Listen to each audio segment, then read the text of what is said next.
Assalamualaikum warahmatullahi wabarakatuh. Selamat malam, selamat berjumpa lagi. Hari ini tanggal 7 Agustus 2024 ya. Kita akan kembali membuat resume fundamental saham dari laporan keuangan triwulan 2 2024. Kita akan membahas Temas dan BFIN ya. Kita akan lihat dari segi value, dividen, free cash flow, ketahanan dan kepengandalian.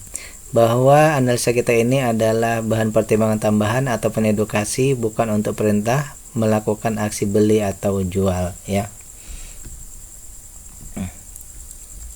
Hasil dari pembahasan kita ini bukan untuk bertujuan melebih-lebihkan atau menjelekkan sebuah perusahaan atau emiten. Ini adalah murni tadi edukasi kita ya. Kemudian bila dirasa bermanfaat, jangan lupa untuk klik like, subscribe dan share ya. Yang pertama Temas ya. Temas ini perusahaan pengangkutan barang berupa kargo ya dan peti kemas ya, utamanya peti kemas, bukan bisa peti kemas dan kargo dan lain-lain ya. Kita punya data 2 triwulan ya, triwulan 1 dan triwulan 2. Dari segi book value ini ada penurunan, dari segi EPS pun ada penurunan, dari segi harga ada peningkatan. Dari aset lancarnya ada penurunan, utang meningkat ya. Kemudian kepemilikan masyarakat non warkat ini mungkin sama saja ya. Dan kepemilikan ini tetap ya. Baik, kita akan lihat dulu di triwulan 1 itu keuntungan perusahaan 25%, di triwulan 2 ini 28%. Mungkin peningkatannya jadi 28 ini mungkin kalau menurut saya lebih kepada efisiensi ya di sini ya, karena penurunan keuntungan tapi ada efisiensi, atau mungkin juga karena pembagian angkanya yang berbeda sehingga ada terjadi peningkatan keuntungan. Baik, yang sekali lagi bahwa ada penurunan ya.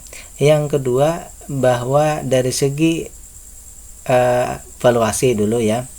Harga sekarang ini 2,7 kali lebih mahal daripada harga bukunya ya, nilai bukunya ya. Ini sudah lebih mahal 2,7 kali. Untuk maksimal beli ini 117, sekarang 152, berarti valuasinya dapat kita simpulkan di awal bahwa valuasinya ini mahal ya. Jadi mahalnya karena untungnya besar ya, untungnya 28% dan 25% ini sangat besar ya. Jadi kemungkinan besar kenapa di sini harganya valuasi harga ini mahal, walaupun hanya tertera 150-an, tetapi sebenarnya valuasinya ini mahal ya. Kemudian dari segi dividen ini dibagikan 57%, ini berarti dividennya besar ya, 57%, tetapi karena harganya yang mahal tadi ya, karena harganya mahal tadi otomatis dividennya menjadi kecil ya, 4,38 ya, 4,38. Jadi valuasi mahal, dividen kecil karena mungkin harga tadi mahal ya. Karena di sini ya tertera bahwa misal katanya harga maksimal beli 117. Coba kita cek 117. Dividennya menjadi besar ya, walaupun valuasinya masih mahal katanya.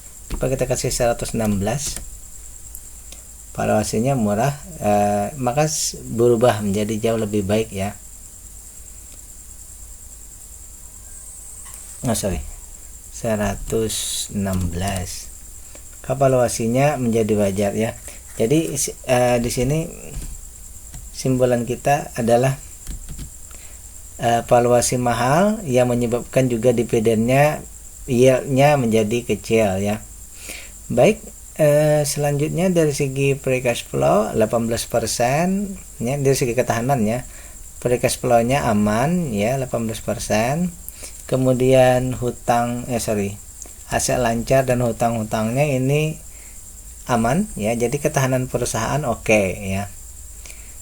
Dari segi kepemilikan ini sahamnya ini hampir semuanya sudah di bursa ya, hampir semuanya di bursa 80%-an, berarti di sini termasuk besar, tetapi ya yang di retail ini kecil ya, artinya walaupun banyak hampir semuanya ini di bursa, tetapi dari kesemuanya itu ya, yang bertrading dan yang di bawah 5% itu hanya 14%, berarti termasuk aman. Jadi simpulan awal kita bahwa untuk perusahaan ini sebenarnya untungnya sudah besar. Jadi yang jadi masalah kita di sini sebenarnya satu saja lagi ya, yang lainnya tidak ada masalah. Permasalahan kita ini di harga. Ya, harganya sudah tinggi karena tadi investor yakin dengan perusahaan ini sehingga harganya tinggi ya. Jadi itu ya. Bolehkah beli di saat ini? Kalau mau mungkin boleh saja, tetapi tadi valuasinya mahal. Yang kita khawatirkan adalah ketika ada terjadi penurunan lebih jauh ya, penurunan fundamental lebih jauh, maka yang kita khawatirkan adalah harganya menurun juga lebih dalam. Nah kan yang kita khawatirkan seperti itu ya. Jadi untuk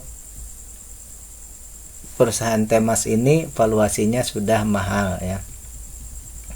Yang kedua, BFI Finance Indonesia sudah jelas berarti dia bergerak di bidang pembiayaan ya, pembiayaan konsumen ya. Mungkin lebih kepada kendaraan bermotor ya. Baik, kita juga punya dua data di sini ya. Yang pertama ini book value-nya menurun, EPS-nya menurun dikit, harga menurun ya. Tanggungan-tanggungan meningkat. Jadi di sini saya mengambil kesimpulan umum bahwa kinerja di triwulan 2 ini menurun dari triwulan 1, tetapi menurunnya sedikit saja ya. Penurunannya sedikit saja. Baik. Kita lanjut. Di triwulan 1 itu keuntungannya 15,28, triwulan 2 keuntungannya 15,31, berarti ya so-so lah. Artinya selisih keuntungannya sangat sedikit saja, berarti anggap sama saja ya. Dari segi valuasi dulu ya, dibandingkan dengan nilai bukunya, harga sekarang ini lebih ya, 48 lebih mahal, tetapi kategorinya wajar ya. Kemudian harga sekarang juga ini diskonnya 3%, dengan diskon 3% berarti harga sekarang juga termasuk wajar. Jadi valuasi perusahaan ini wajar. Memang di harga sekitar itu ya. 928 maksimal beli, sekarang di 900. Berarti harga sekitar itu ya. Selanjutnya bahwa perusahaan ini membagikan dividen ya. BFI Finance ini membagikan dividen yield 54,3, berarti ini dividennya besar ya. Dan juga dari 53 ini ya, ini yang kita hitung di triwulan 2 ya, artinya IPS TTM, berarti nilai di triwulan 2 ini dengan harga sekarang ini, maka perkiraan dividen yieldnya 5,5%, berarti ini sudah termasuk kriteria besar juga ya. Valuasinya wajar, dividennya besar. Tapi kalau kita setarakan dengan 30% ya, ini dividennya sebenarnya hanya 3% ya kalau disetarakan 30% ya. Berarti untuk valuasi wajar, dividen besar. Selanjutnya kita akan lihat free cash flow. Ini 16%, berarti bagus saja ya. Dari segi aset lancar dan hutang tak berbunganya aman ya. Current ratio kita tidak hitung biasanya, kenapa? Karena ini adalah perusahaan finance, jadi tidak kita hitung. Hutang tak berbunganya ini 151, padahal biasanya untuk finance ini semakin besarnya termasuk semakin baik ya. Ini berarti menurut saya masuk kecil ya, harusnya mungkin di atas 300 lah. Baik, kemudian semua sahamnya ini berada di Bursa Efek Indonesia, artinya semua sahamnya bisa ditradingkan.